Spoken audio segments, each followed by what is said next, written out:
다음 진행하시겠습니다.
사도신경하심으로 우리의 신앙을 고백하도록 하겠습니다.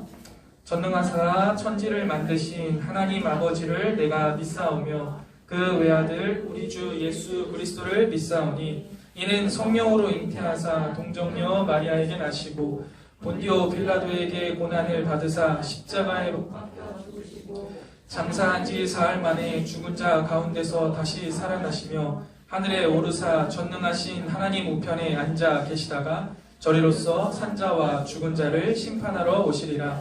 성령을 믿사오며 거룩한 공예와 성도가 서로 교통하는 것과 죄를 사하여 주시는 것과 몸이 다시 사는 것과 영원히 사는 것을 믿사옵나이다. 아멘. 우리 이 시간 우리를 대표해서 김진경 부장 선생님 기도 인도하겠습니다.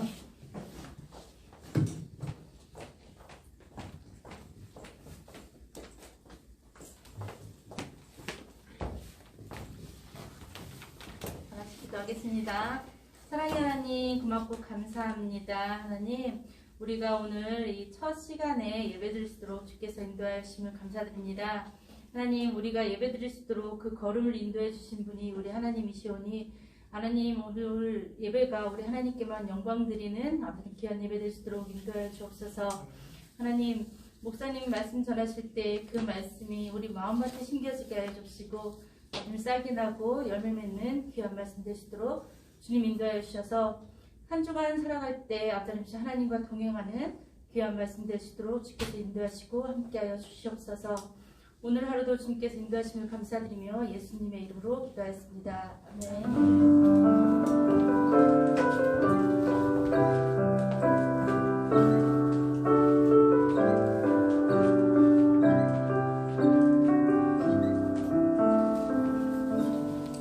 자, 이 시간 우리 함께 보실 하나님의 말씀은 시편 51편 말씀입니다. 성경책을 한번 같이 찾아보도록 하겠습니다. 시편 51편 말씀을 저와 여러분이 한 절씩 우리 교독하도록 하겠습니다. 시편 51편입니다.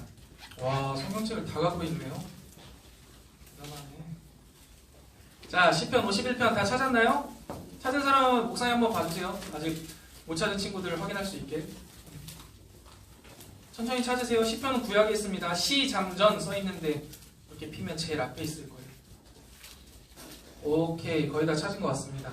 시편 51편 1절부터 우리 마지막 19절까지 함께 한 절씩 교독하고요. 마지막 절을 함께 읽도록 하겠습니다. 51편입니다. 하나님 말씀입니다. 하나님이여 주의 인자를 따라 내게 은혜를 베푸시며 주의 많은 긍휼을 따라 내 죄악을 지워 주소서.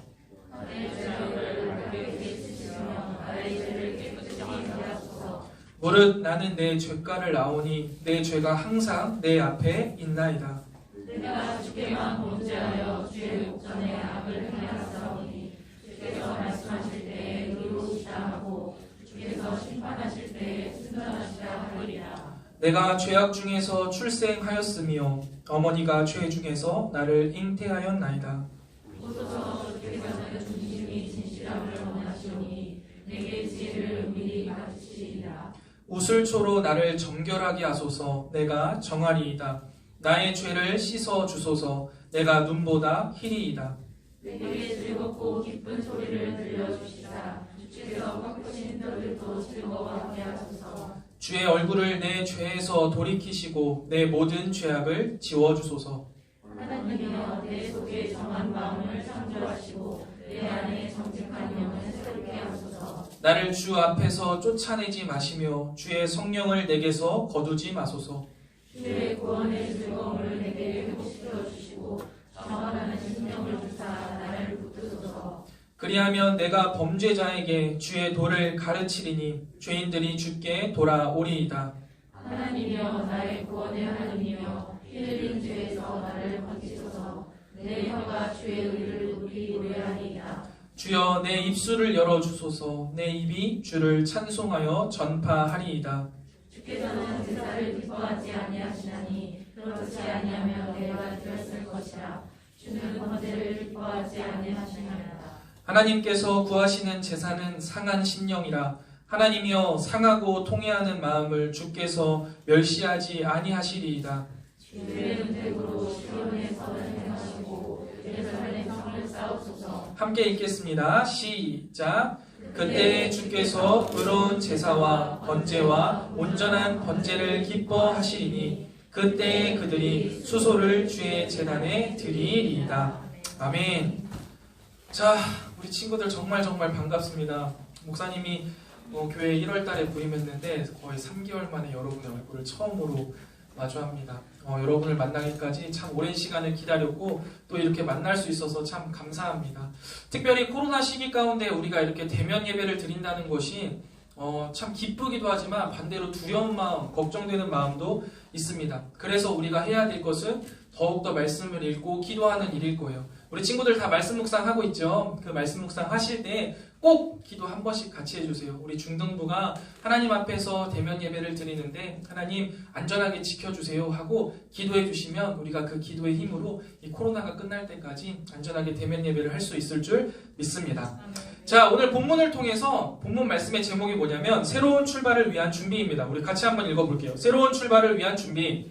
새로운 출발을 위한 준비. 새로운 출발을 위한 준비예요. 우리가 지금 다 새학기를 맞으셨는데 우리 어떤 마음으로 새학기를 시작하셨나요? 우리 1학년 친구들 지금 막 이렇게 보여. 벌써 1학년들은 눈에 딱딱 띄어. 1학년 친구들 중학교 처음 가면 되게 긴장되고 설레이는 마음이 있죠. 그래서 참 막 떨리는 마음으로 갔을 거야. 일주일 동안 학교 생활했는데 어떻게 잘 보내셨어요? 우리가 새학기를 준비할 때 있어서는요, 많은 것들을 되게 준비합니다. 특별히 이제 초등학교 때 학원을 뭐 안 다니던 친구들이나 아니면 학원을 조금 다니던 친구들이 이제 중학교 들어가면 영어 학원에, 수학 학원에 막 여러 가지 학원들을 다니기도 하고 그러면서 공부를 준비해요. 그리고 우리 친구들이 만약에 학원을 다니지 않더라도 모든 친구들이 대부분 준비하는 게 있어. 그게 뭐냐면 교복이에요. 우리가 교복 맞추잖아. 중학교 가면 교복 처음에 맞춘단 말이야. 그러면 되게 기뻐요. 막 왠지 내가 어른이 되는 것 같고, 뭐 이렇게 교복을 입으면 좀 형이 된 것 같고, 누나가 된 것 같고, 이런 기분이 들어요. 그러면서 우리의 마음을 준비하고 학교에 가요. 그래서 새 학기를 맞이한다는 거죠. 그런데 여러분, 우리가 혹시 신앙생활에 있어서 새로운 출발을 위한 준비해본 적 있을까요? 내가 신앙생활을 할 때, 와, 내가 이제 하나님 앞에 바로 서야지, 내가 하나님을 믿음으로 믿어야지 하면서 준비한 일이 있을까요? 우리나라 말에 이런 말이 있죠. 첫 단추를 잘 꿰어야 한다. 그래야지 첫 단추를 잘 꿰어야 다음 단추들도 잘 닫을 수 있기 때문이에요. 잘 여맬 수 있기 때문이에요. 그런데 우리가 이 신앙생활에 있어서 처음 시작을 좀 잘 못하는 경우가 많이 있는 것 같습니다. 오늘 본문 말씀을 통해서 신앙의 새로운 출발을 위한 준비는 무엇인지, 그리고 그 단계가 어떻게 되는지를 한번 같이 나누어 보도록 하겠습니다. 제가 아는 선에서 여러분, 하나님 마음에 합한 사람이라는 칭호를 성경에서 받은 사람은 다윗밖에 없습니다. 여러분들이 성경을 열심히 읽으시다가 목사님 이거 말고 또 있는데요 하면은 꼭 알려주세요. 목사님에게 큰 도움이 됩니다. 근데 여태까지 목사님이 한 10년 넘게 이제 성경을 막 열심히 공부한 결과 다윗밖에 없어요. 하나님 마음에 합한 사람이다 라고 하나님이 다윗에게 말씀하셨어요. 얼마나 대단한 사람입니까? 우리도 알잖아요. 다윗이 얼마나 대단한 사람인지. 근데 이 대단한 사람, 하나님 마음에 합한 사람이었던 다윗은 하나님 앞에 죄를 지은 적이 있을까요? 없을까요? 분명히 있습니다. 우리가 잘 알고 있잖아요. 특별히 오늘 이 시편이 쓰였던 배경에 지은 죄는요, 우리가 지금 생각해도 정말 이해할 수 없고 용서받을 수 없는 죄악이었습니다. 아주 치명적인 죄악이죠. 하나님께서요, 이스라엘 백성을 하나님의 백성으로 삼으셨잖아요. 그리고 그 백성을 지킬 자로 세운 게 왕이에요. 왕은 백성 위에 군림하는 게 아니에요. 이 이스라엘의 왕은 이 백성을 지키는 사람으로서 세운 겁니다. 그래서 우리가 제일 처음 하는 다윗의 이야기가 뭐예요? 다윗이 골리앗을 때려잡았던 사건. 다윗이 그때부터 왕으로서의 활약을 한 거예요. 다윗이 이스라엘 백성들을 지키기 위해 그 무서운 블레셋 장군에게 가가지고 물맷돌로 싸웠잖아요. 그리고 전쟁에서 늘 앞서서 싸웠습니다. 그래서 그 전쟁에서 이스라엘 백성들을 지켰어요. 그게 왕의 역할이었단 말이에요. 근데 이 왕의 역할을 하지 않고 성에 머물면서 한 가지 죄악을 저지르게 됩니다. 그게 오늘 본문에 나오는 그 죄인데요. 뭐냐면 하나님이 지키라고 주신 그 백성의 아내를 겁탈합니다. 불현듯 봤는데 너무 아름다운 거야. 그러니까 왕이 힘을 가지고 겁탈을 했어요. 그리고 나서 어떻게 했냐면 그걸로 끝나지 않고 그 겁탈한 남편을 죽이기까지 합니다. 여러분, 지금 우리가 들어도요, 다윗의 죄 이거 용서받을 수 있는 죄입니까? 용서받을 수 없는 죄입니까? 용서받을 수 없어요. 용서받을 수 없죠. 한번 생각해 보세요. 여러분이 사랑하는 사람을 어떤 사람이 죽였어. 그거 용서할 수 있겠습니까? 절대 용서받을 수 없는 죄인데 어떻게 이런 죄를 지은 사람이 하나님에게 하나님의 마음에 합한 자라는 칭호를 받을 수 있었을까? 이것을 알아가는 것이 오늘 설교의 핵심입니다. 새로운 출발을 위한 준비가 있었기 때문에 가능한 것이죠. 가벼운 이야기는 아니지만 한번 집중해서 들어보면 좋겠습니다. 첫 번째입니다. 나는 죄인입니다. 함께 따라해 봅시다. 나는 죄인입니다. 나는 죄인입니다. 다윗은요, 이 사실을 정확하게 알았습니다. 다윗은 자신이 죄를 지었다는 걸 알 수 있었어요. 근데 사실 알 수밖에 없는 거죠. 누가 봐도 죄잖아요. 그래서 오늘 본문 말씀 6절에 보면 뭐라고 말하냐면 6절 말씀 한번 보세요. 목사님이 읽을게요. 보소서 주께서는 중심이 진실함을 원하시오니 내게 지혜를 은밀히 가르치시리이다 라고 말해요. 이 지혜라는 건요, 우리가 생각하는 똑똑함이나 명철을 이야기하는 게 아니에요. 하나님 앞에 바로 서는 것을 이야기하거든요. 다윗이 밧세바를 겁탈하고 우리아를 죽여서 그 죄를 어떻게 하려고 했냐면요, 은폐하려고 했습니다. 제일 처음에 밧세바를 검탈하고 나서 이 죄를 어떻게 은폐하려고 했죠? 전쟁에 나가 있던 우리아를 불러들입니다.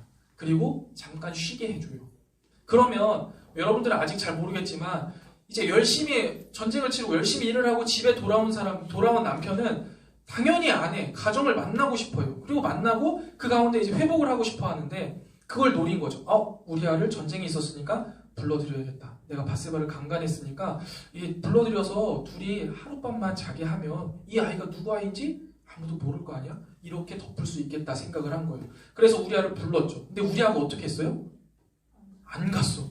그러면서 뭐라고 얘기해? 내 부하들이, 내가 아끼는 부하들이 전쟁에서 전쟁을 치르고 있는데 나만 이렇게 집에 가서 쉴 수 없다 하면서 다윗 왕에게 보고를 받고 그냥 바로 또 전쟁터로 떠납니다. 이때 깨달았어요. 사실 장군도, 일개 장군도 이런 마음을 가지고 전쟁터에 나가서 이스라엘을 위해서 싸우는데 왕이 된 사람이 여기 앉아서 내가 무슨 짓을 하는 거지? 깨달아야 되는데요. 여러분 놀랍게도요, 한번 고삐 풀린 죄의 본성은요, 종처럼 주체하기가 어렵습니다. 다윗이라도 마찬가지예요. 이 죄라는 것은요, 고삐가 한번 딱 풀리면은 미친 듯이 날뛰는 성향이 있거든요. 우리도 그래서 주의해야 되는 거예요. 작은 죄악이라도 그 죄악이 우리 가운데 들어오면 고삐가 풀려버립니다. 아무튼 정신을 못 차려요. 그리고 나서 장군이 떠났는데도 큰일 났네. 내 플랜 하나가 망가졌네. 그럼 어떻게 해야 될까? 생각해보니까 오케이, 이 우리아 장군을 죽여야겠다. 이 장군을 죽이고 이 장군이 죽었으니까, 전쟁에서 의롭게 죽었으니까 내가 그 공을 치하하면서 이 밧세바를 아내로 왕비로 삼아준다고 하면 대외적으로는 나는 선왕. 와, 왕이 장군이 전쟁터에서 죽었는데 그 장군의 아내를 자신의 아내로 삼아줬대. 대단한 거 아니야? 와, 대단한 왕. 이런 칭찬을 들을 수 있게 머리를 굴립니다. 그리고서 우리아에게는 적진 가장 깊숙한 곳에 공격 명령을 내리고 그 적진에다가 사신을 보내서 우리아를 죽이게 하죠. 어떻게 됐을까요? 죽었어요. 우리아가 죽었어요. 그리고 나서 이렇게 일이 마무리되는 것 같았습니다. 그런데요, 여러분, 하나님이 이 일을 그냥 두고 보실까요? 결코 그렇지 않으셨죠. 선지자 나단을 통해서 깨닫게 하셨습니다. 여러분, 우리가 다윗처럼 제 아무리 철저하게 우리의 죄를 숨기고 또 숨겨도 그 죄가 숨겨질까요? 결코 숨겨지지 않습니다. 부모님에게 숨길 수 있겠죠. 친구에게 숨길 수 있겠죠. 그러나 모든 것을 다 알고 계시고 늘 우리와 동행하시는 하나님 앞에 숨길 수 있는 죄가 있을까요? 결코 없습니다. 그래서 하나님이 분명히 우리에게 알게 하실 겁니다. 우리가 회개함에 있어서 가장 우선되어야 할 것이 바로 뭐냐면 바로 죄에 대한 자각이요. 내가 죄인이구나 라는 걸 알아야 되고 내가 무슨 죄를 지었나 생각할 수 있어야 돼요. 저는 이 시간 구질구질하게 여러분에게 막 부모님께 대든 적 있냐, 친구에게 욕한 사람 있냐 물어보고 싶지 않아요. 지금 아주 잠깐이지만 여러분 마음 깊숙한 곳을 한번 살펴보시길 원해요. 내가 그동안 죄인지도 모르고 지었던 죄들, 혹은 죄인 줄 알지만 겉으로 아주 예쁘게 포장해서 이거는 죄가 아닐 거야 하면서 지었던 죄들, 아니면 하나님이 이 정도는 용서해 주시지 않을까 하면서 지었던 죄들을요, 한번 곰곰이 생각해 보세요. 너무나 무감각하게 지었던 죄들을 떠올리시기 바랍니다. 잘 떠오르지 않는다면 하나님께 지혜를 구하세요. 지금 잠깐 눈을 감고요, 한번 생각해 보세요. 한 20초 정도 잠깐 시간을 드릴게요. 중요하거든요. 한번 생각해 보세요.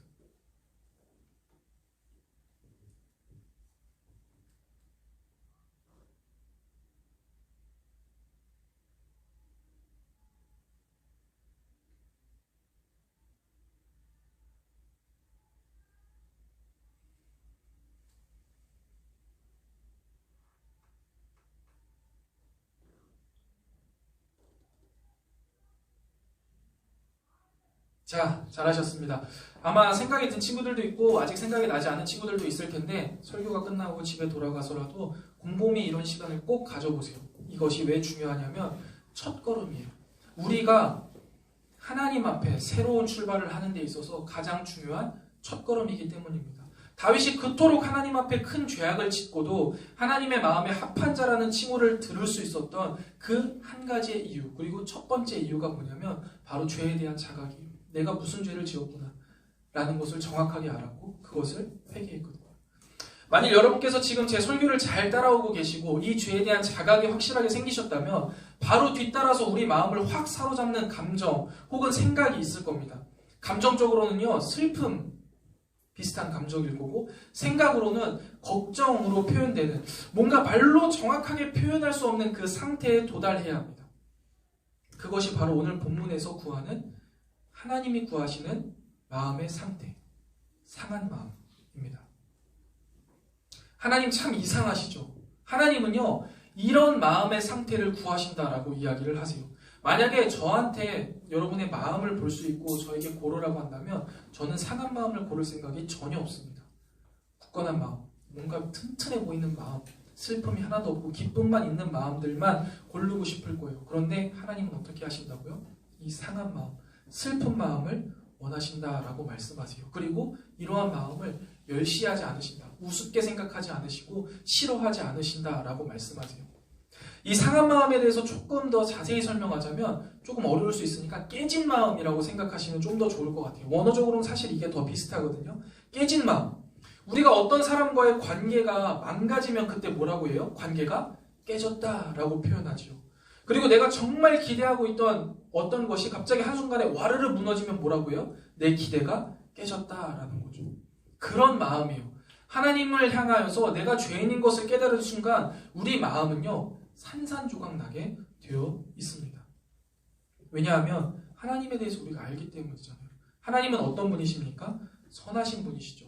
이 선하다라는 건 착하다라는 의미가 아니에요. 우리가 오해하는 경우가 너무 많아. 하나님은 착하신 하나님이라고 생각하는데 하나님은 선하신 하나님이에요. 선이라는 것은 뭐냐면 악에 반대되는 개념이야.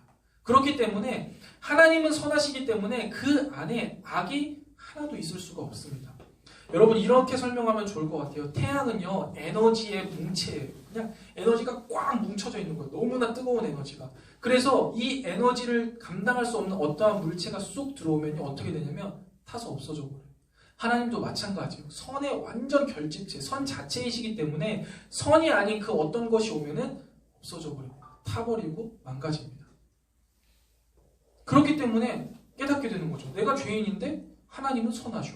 그럼 나는 하나님 앞에 나아갈 수가 없겠구나. 아, 나는 하나님과 관계를 맺을 수 없겠구나.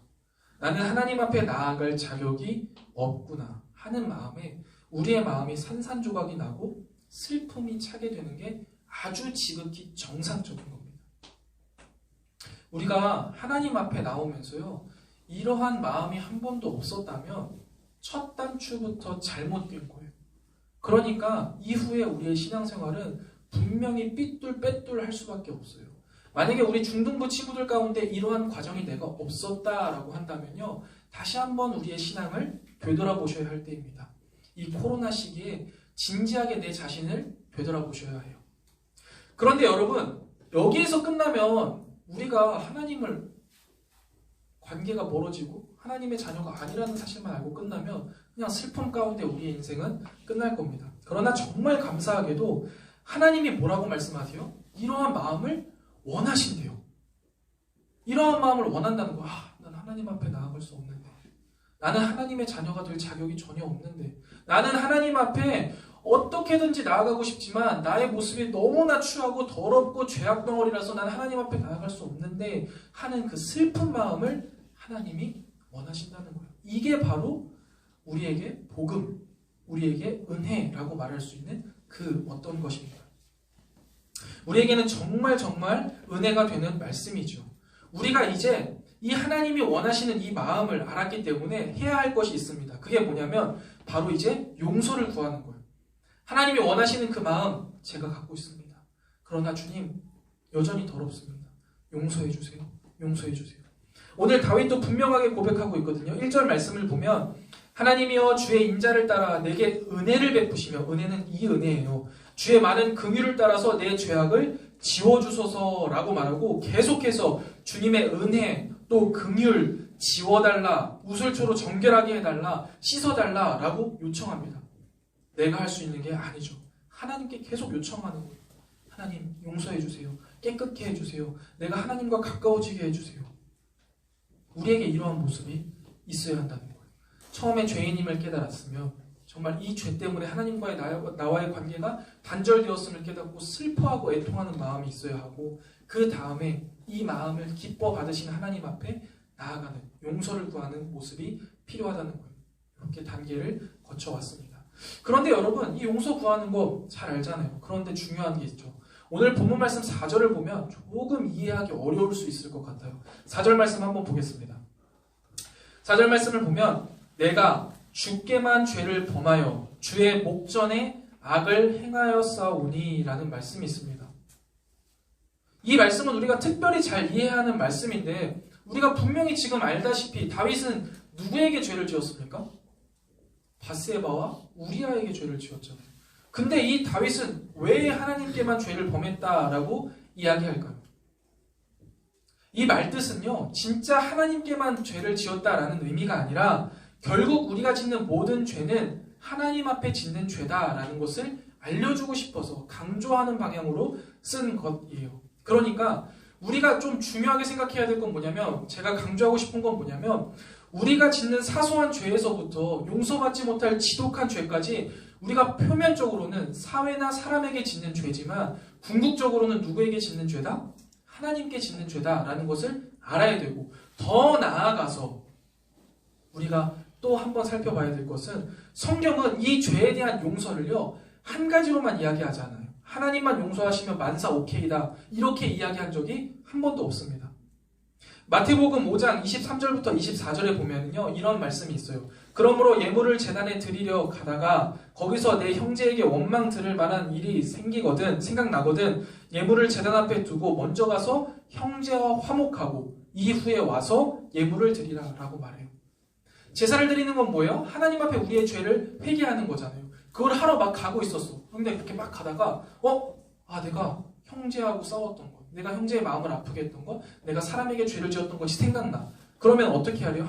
예수님은 그 자리에 두래요. 그리고 가서 용서를 구하고 화해를 구하고 와서 제사를 드리래요. 두 개인 거예요. 용서라는 건요, 하나님이 용서해 주셔야 돼요. 결론적으로는 하나님이 용서해 주셔야 되지만 그 전에 선행되어야 될 게 뭐예요? 우리가 사람 앞에 지었던 죄라면 사람 앞에 용서를 구해야 합니다. 사회 앞에 지은 거라면 사회 앞에 용서를 구해야겠죠. 엄청 오래된 영화예요. 밀양이라는 영화가 있습니다. 아마 본 친구들 거의 없을 거예요. 그런데 전도연이라는 배우는 알죠? 그 전도연이라는 배우가 주인공으로 나왔던 그 영화인데요. 그 영화의 내용이요, 이것과 관련되어 있습니다. 한번 제가 설명을 드릴게요.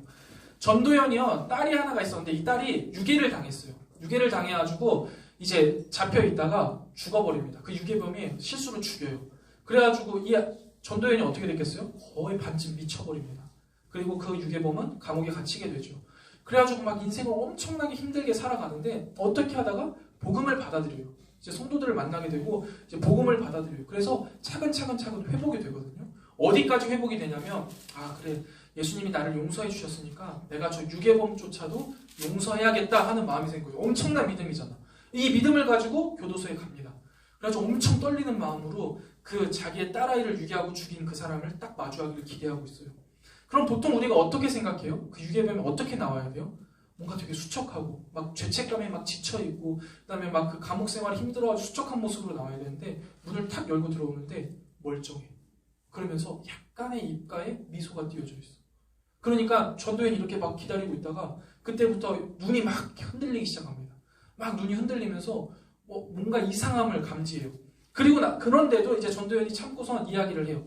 내가 이제 당신에게 용서를 하려고 왔다 이야기를 하는데, 그 상대편, 그 유괴범이 대번에 하는 이야기가 뭐냐면, 난 하나님께 용서받았다. 나 너무 자유하다. 이야기를 하는 거예요. 그러니까 이 전도연이 어떻게 되냐면 진짜 미쳐버립니다. 그리고 막 자리를 다 얻고 막 하다가 이제 나오게 되고, 그 다음부터 교회가 하는 집회는 다 쫓아다니면서 다 회방을 나요. 하나님이 과연 살아있냐? 내가 용서하지 않은 죄를 어떻게 하나님이 용서할 수 있냐? 하면서 이 사람이 막 미치기 시작합니다.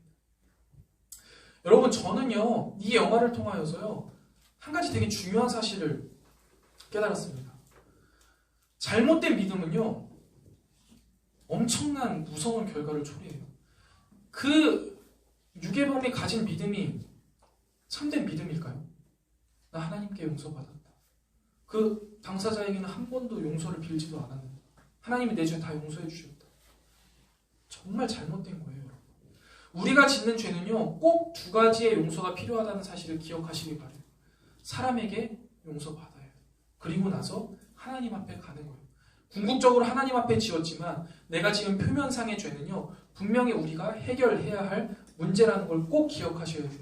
여러분, 죄라는 거는요, 결코 단순한 문제가 아니에요. 그리고 결과 또한 절대 가볍지가 않습니다. 우리의 죄된 본성이 우리를 죄의 길로 이끌어갈 때, 그렇기 때문에 우리의 마음을 굳게 잡아야 돼요. 죄가 아주 가벼운 것 같지만 그 결과는요, 정말 엄청난 일들을 초래하죠. 잠깐의 달콤한 유혹에 돌이킬 수 없는 상처를 얻을 수 있습니다. 그리고 그것을 회복하는 길은요, 결코 달콤하지 않습니다. 오늘 본문 4절에 보면 다윗이 고백하거든요. 주께서 심판하실 때 순전하시다 하리이다. 주님은 심판하셔요. 죄에 대해서 분명히 심판하신다고요.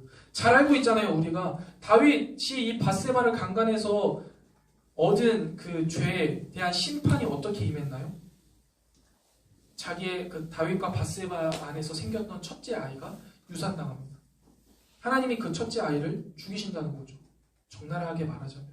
태중의 아이가 죽었어요. 솔로몬 둘째 아이예요. 다윗과 밧세바의 첫째 아들이 하나님의 심판으로 뱃속에서 유산당했어. 자신의 죄로 인해 자기 아들이 뱃속에서 죽게 되었는데, 이렇게 행하신 하나님의 뜻이 순전하다라고 말하는 다윗의 마음은 어땠을까요? 상상할 수 없는 마음이에요. 겪어보지 않았는데 어떻게 이야기하겠어? 그냥 상상할 수 없어. 엄청난 슬픔과 고통이 있었겠지만 그것을 순전하다라고 고백하는 다윗의 마음, 상상할 수 없습니다. 죄에 대한 심판은요, 여러분, 이토록 우리에게 잔인하리만큼 다가올 수밖에 없어요. 죄의 용서에 대해서 너무너무 쉽게 생각하지 마세요. 그냥 우리가 하나님 죄송합니다, 용서해주세요. 하나님 오케이, 내가 용서해줄게, 이게 아니라는 거죠. 하나님은요, 우리에게 기필코 죄의 결과, 대가를 물어보신다는 사실을 잊지 않으셔야 돼요. 하나님은 분명히 죄값을 받아내시는 분입니다.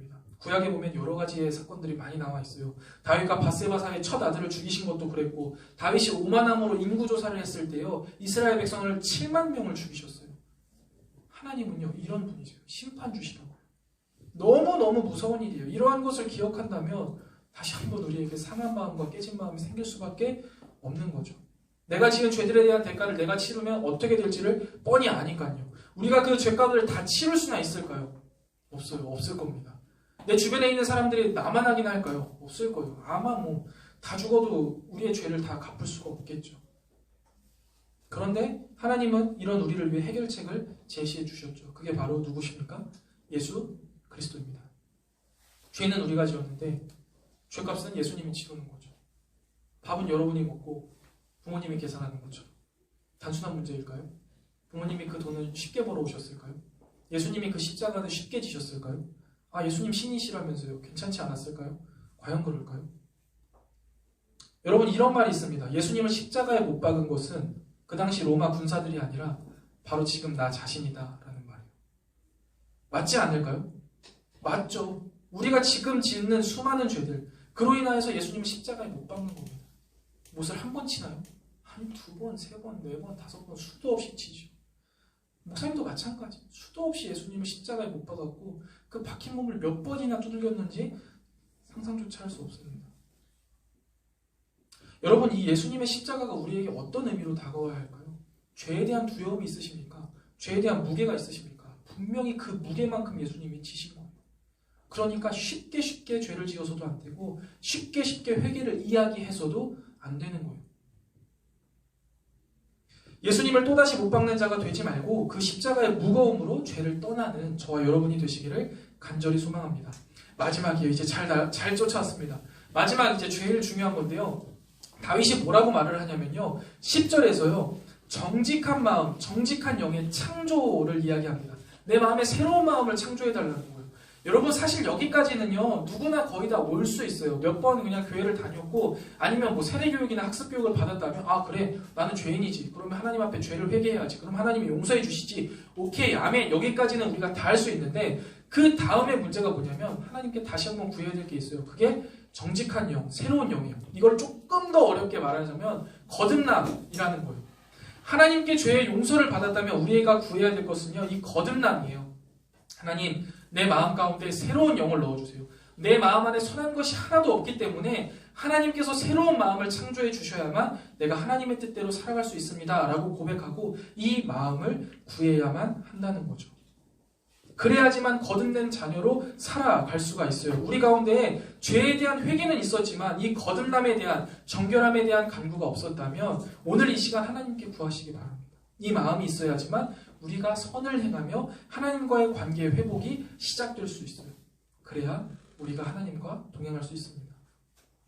관계 회복의 단계는요 쭉쭉쭉 그 다음부터 진행되는 거예요. 새 마음과 정직한 영으로 새로워진 시인이요 11절에 보면은요 하나님의 없는 삶에 대한 두려움을 고백해요. 하나님 나를 절대 버리지 말아주세요. 이렇게 고백하는 거죠. 여러분 저는 이 단계가요 우리 가운데 너무나 필요한 단계라고 생각해요. 우리가 하나님 없이 사는 것에 너무나 익숙하다는 거죠. 하나님 없어도 사라지는 것 같으니까 그냥 하나님을 없애버립니다. 우리 삶 가운데. 예를 들어 볼게요. 여러분 지금 스마트폰 거의 다 있죠. 만약에 일주일 동안 스마트폰 없이 살려고 하면 어떨 것 같아요? 되게 답답하겠죠. 굉장히 불편할 거예요. 그런데 하나님 없이 일주일 살기, 성경 말씀 읽지 않고 일주일 살기 쌉 가능하죠. 완전 쌉 가능이잖아요. 그냥 평상시에 했던 대로 살면 되죠. 이거예요. 왜 그런 줄 알아요 여러분? 만약에 제가 여러분에게 스마트폰을 다시 주긴 줄 거야. 주는데 잠가서 줬다고 생각해 봅시다. 비밀번호를 나만 알아. 그리고 그냥 가서 하진아 일주일 동안 스마트폰 써 이러고 나눠줬어. 그러면 일주일 동안 어떨까요? 없는 거하고 똑같아. 있는 게 더 짜증나. 그냥 보기만 해야 되니까. 근데 우리가 하나님을 어떻게 하냐면요 잠금장치 되어 있는 하나님을 씁니다. 그냥 하나님 잠금장치 해놓고요 구덩이에 툭 쳐박아 놓고 그렇게 쓰는 거예요. 한번 확인해 볼까요 여러분? 비밀 투표예요. 그러니까 제가 하는 질문에 맞으면요 오른쪽 엄지발가락을 살짝 들어주세요. 오른쪽 엄지발가락이요. 나는 아침에 일어나자마자 스마트폰을 확인한다. 발가락? 발가락 힘 준 거야? 안 줬어? 발가락 했고 그 다음에 나는 아침에 일어나자마자 하나님께 오늘을 어떻게 살아야 할지 기도하며 여쭤본다. 오른쪽 발가락. 전혀 힘 안 주는 것 같아. 몇 명이라도 있어야 되는데 그렇잖아요 여러분. 스마트폰은요 그렇게 잘 사용해요. 유튜브 뒤져가면서 이 핸드폰은 이렇게 써야 되는구나. 이런 유용한 팁이 있구나. 어떻게 하면 더 잘 활용할까 하면서 하나님은요 잠금장치로 사용해요. 근데 왜 그렇게 사용하는지 저는 알아요. 하나님을 제대로 만나본 적이 없거든요. 하나님을 단 한 번이라도 제대로 만나본 친구는요 절대 하나님을 잠금장치로 만나지 않습니다. 여러분 지금 말씀 묵상 잘하고 있죠? 말씀 묵상하면서도요 다 다른 거예요. 제가 가르쳐드린 대로 정말 기도하면서 하나님 마음을 열어주시고 성령님 함께 해주셔서 우리가 말씀을 깨닫게 해주세요 하고 정말 사모하는 마음으로 3번 읽고 또 정리하고 하나님이 어떤 분이신가 내게 주시는 교훈이 무엇인가 열심히 적어보고 또 하루를 살아갈 한 줄도 적어보고 하나님 앞에 간절히 기도해. 그리고 그 말씀대로 살아가. 그런데 그 과정 가운데 하나님이 함께 하신 걸 느낀 사람, 이 사람은요 큐티 평생 할 수 있어요. 물론 매일매일 못하더라도 잊지 않는 거죠. 그 경험을. 근데 그게 아닌 사람? 못하는 거예요. 말씀 묵상이 괄호 열고 교회 눈높이, 교회 구몬, 괄호 닫고가 되어버리는 거예요. 그냥 학습지가 되어버리는 거지. 물론 그렇게라도 하는 거 굉장히 칭찬합니다. 그러나 그거는요 즐겁고 행복한 신앙생활이 결코 아니에요. 여러분 저는요 하나님이 여러분에게 기쁨이 되기를, 여러분의 삶에 가장 큰 행복이 되기를 축복합니다. 그래서 여러분이요 하나님 없이는 단 하루도 살 수 없다는 이 다윗의 고백을 내뱉을 수 있는 사람이 되었으면 좋겠어요. 와 나는 도대체 하나님 없는 삶은 상상조차 되지 않아. 하나님이 나를 주장하지 않는 하루는 난 생각조차 하기 싫어. 이런 고백이 우리 입에서 터져 나와야 한다는 거죠. 그리고 이렇게 관계가 점점점 회복된 사람은요 이 하나님을 어떻게 하고 싶냐면 오늘 13절에 보면은요 내가 범죄자에게 주의 도를 가르치리니 15절에 주여 내 입술을 열어주소서 내 입이 주를 찬송하여 전파하리다 고백하는 것처럼요 전하고 싶어져요. 아니라고요? 확인해 볼까요 여러분? 스마트폰 예로 들었으니까 스마트폰 계속합니다. 여러분들 중에 애플 쓰는 사람, 나 애플 쓴다. 오 역시 애플 쓰는 이유가 뭐예요? 애플 특유의 그 감성 있잖아. 그래가지고 애플 쓰는 사람들은요 물어보면은 애플 쓰라고 그래요. 야 너무 이쁘고 사진도 잘 찍혀. 완전 감성 있잖아. 이야기하거든요. 근데 저는 갤럭시 써요. 친구들이 맨날 이렇게 삼엽충이라고. 그럼 저도 똑같이 돌려. 앱등이라고. 그런데 여러분 각자가 쓰는 이유가 다 있잖아요. 저는요 삼성페이 무조건 써야 돼요. 한국에선 삼성페이야. 솔직히 말하면 야 그 삼성이 최고예요. 한국에서. 이렇게 이야기한단 말이야. 왜냐면 쓰니까 너무 편하고 삼성페이도 너무 편하고 지갑 안 가져가도 되지. 그다음 통화 중 녹음도 안 되잖아 아이폰은. 그런 것들 따지면은 무조건 삼성 써라. 야 교육자면 무조건 삼성폰이다 이야기하거든요. 왜냐면 너무 좋으니까 최고라고 하면서 자랑을 해요. 자랑하게 된다는 거예요. 너무 좋으면. 하나님이 내 삶에 있어서 내가 너무너무 행복하면 내가 사랑하는 사람에게 이야기할 수밖에 없는 거야. 야 말씀 묵상하니까 진짜 이렇게 행복하다. 이렇게 하나님이 나를 사랑하시는 걸 알게 되더라. 하나님이 날 이렇게까지 기뻐하게 만드시더라. 고백할 수밖에 없는 거예요. 한 번 더 이야기해 볼까요, 여러분? 제 친구 중에요. 자기가 이순신 장군님의 후손이라는 걸 엄청 자랑하는 친구가 있어요. 중학교 때부터 친구인데 그냥 그게 자기의 프라이드야. 공부도 되게 못해. 운동도 못해. 근데 자기는 이순신 장군이야. 그냥 이순신 장군의 피가 흐른다. 막 맨날 이래요. 근데 여러분 저는 그 친구가 그렇게 말하면요. 할 말이 없어. 저는 목사님 전주김 씨거든요. 여기 전주김 씨인 사람 있어요? 그래서 뒤에 선생님 웃으시는데 아시는 건가 봐. 전주김 씨를 인터넷에 치면 누가 나오는 줄 아세요? 유명한 사람? 김일성이 나옵니다. 아 김일성 모르는 사람 있구나. 김정일, 김정은 북쪽이죠.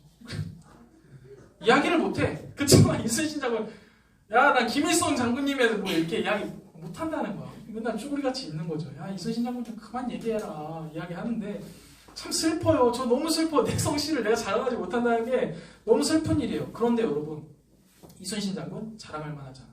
그런데 여러분 이순신 장군이 뭐야? 하나님인데 우리의 아버지 되시는 분이 하나님이신데 우리가 이 하나님을 자랑 안 한다는 건 이순신 장군만도 못하게 생각하는 거야. 저는요 여러분 우리 큐티스트 친구들이요 늘 하나님을 자랑하는 사람들이 되기를 축복합니다. 이것이 가능하려면요 하나님이 여러분들의 삶에 함께 하심을 충분히 경험해야 돼요. 하나님이 나를 얼마나 사랑하시는지를 경험해야만 합니다. 그게 관계 회복의 끝에 있는 거예요.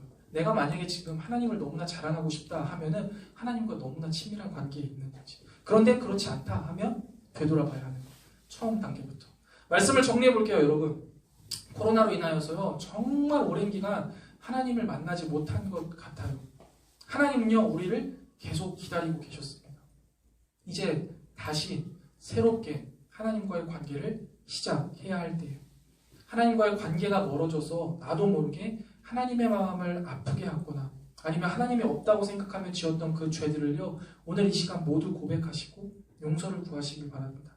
그 용서가 비로소 우리가 하나님과 다시 사귈 수 있게 하는 첫걸음이에요.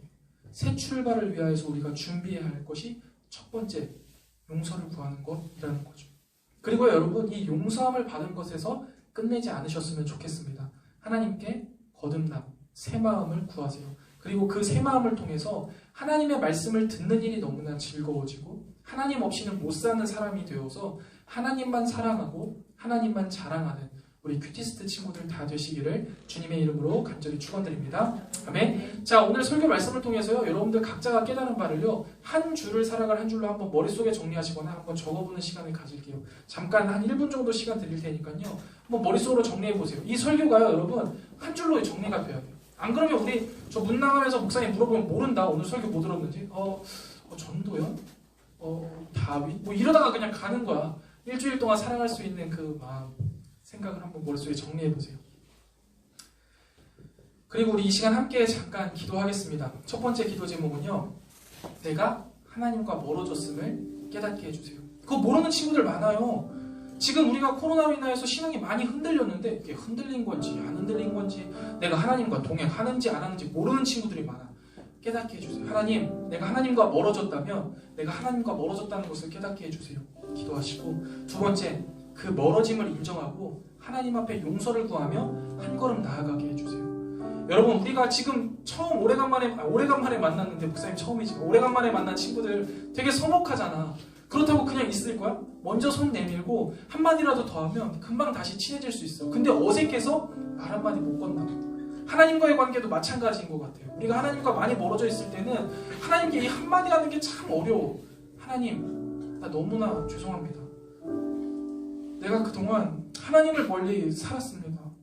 고백할 수 있어야 돼요. 이 한마디만 터져나가면 하나님이 안아주신다. 하나님이 우리와 함께 하시면서 우리 삶을요 회복시켜 주실 거예요.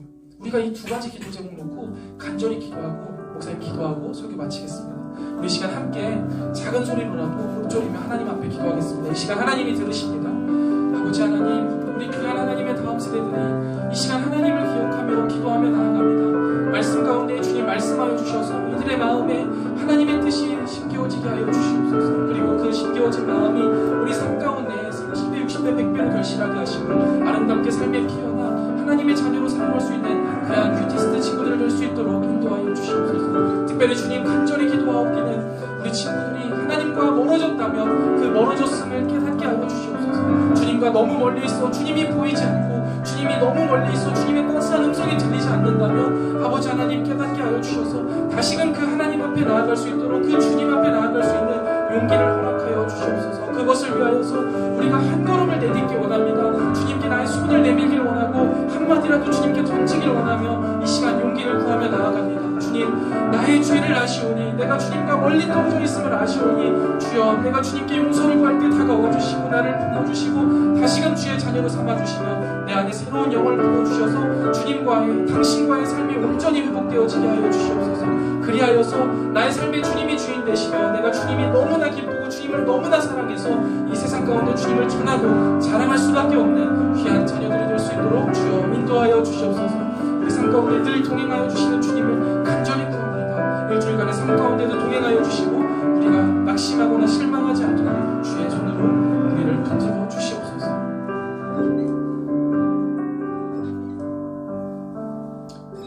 우리를 늘 그 자리에서 묵묵히 기다리시며 우리를 사랑한다 말씀하시는 하나님, 우리가 주님을 떠나 너무 오랜 기간 방황하지는 않았는지, 우리가 주님의 사랑이 무엇인지도 잊고 살아가진 않았는지 되돌아봅니다. 주여, 우리의 이 상한 마음과 통해하는 심령을 가지고 주님께 나아가오니 주여 우리의 불쌍함을 하시고 우리를 긍휼히 여겨주시고 우리 귀한 다음 세대들이 주님 앞에 읊조리는 작은 기도에 응답하시고 내민 손을 주님께서 붙잡아 주셔서 주님의 따스한 품에 안기며 주님과의 관계가 회복되어지는 귀한 삶이 되게 하여 주시옵소서. 그리하여서 우리 삶 가운데 주님의 일하심을 바라보며 주님이 나의 삶의 가장 큰 기쁨이요 나의 큰 자랑이라는 것을 온 세상에 고백하는 우리 큐티스트 친구들이 다 될 수 있도록 주여 인도하여 주시옵소서. 예수님의 이름으로 간절히 기도드리옵나이다.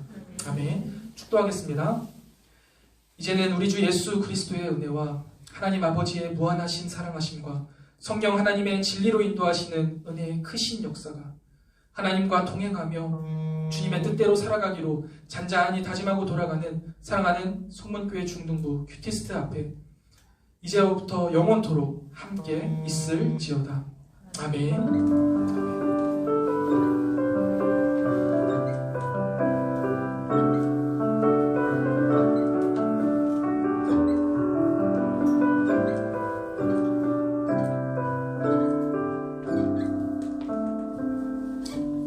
예배 마쳤습니다. 지금 광고 시간입니다. 예배자의 자리로 나오신 여러분 진심으로 환영하고 축복합니다. 우리 친구들은 이제 다음 주에 만나게 될 건데요. 참 반갑습니다. 그리고 목사님이 이제 여러분들 얼굴하고 이름이 잘 매치가 안 돼요. 디모데에 있는 것들 보니까 막 여러분들 막 유초등부 때 찍은 사진이야. 그래가지고 매치가 잘 안 되거든요. 그래서 혹시나 이름을 다르게 부를 수도 있어. 그래도 용기 내어서 말한 거니까 마음 상해하지 말고 이름 3월달까지만 유예 기간을 주시면 잘 외우도록 하겠습니다. 앞으로 중등부 예배는 온 오프라인을 병행해서 드립니다. 이렇게 함께 드리는 예배가 있겠고요. 그다음에 온라인으로 드리는 예배가 있을 겁니다. 밴드를 통해서 이제 예배가 진행될 거니까요. 참석하지 않을 때는 밴드로 참석하시면 좋겠습니다. 3월 생일 맞은 친구들을 예수님의 이름으로 축복합니다. 우리 윤석, 성현이, 승주, 지안이 이렇게 4명인데요. 혹시 빠진 친구들 있으면 목사님에게 말씀해 주세요. 그러면 오늘 이따가 기프티콘 보내드리도록 하겠습니다. 3월 21일에는 세례 입교식이 있습니다. 혹시 목사님이 다 체크해서 확인했는데 내가 세례 입교 받아야 되는데 만 14세 이상입니다. 만 14세 이상으로 예수님을 구주로 시인하는 분들 중에 내가 세례나 입교를 받아야 되는데 목사님이 연락 안 했다 하는 친구들은 빠르게 말씀해 주세요. 말씀 묵상 3월달부터 시작됐습니다. 오늘 7일차인데요. 말씀 묵상하는 일에 최선을 다하셔야 합니다. 이 말씀을 묵상하는 것 굉장히 작은 일 같지만 굉장히 큰 일이에요. 그래서 말씀을 묵상하며 하나님과 동행하는 우리 큐티스트 친구들이 다 되셨으면 좋겠습니다. 선생님들 혹시 광고하실 사항 더 있으실까요?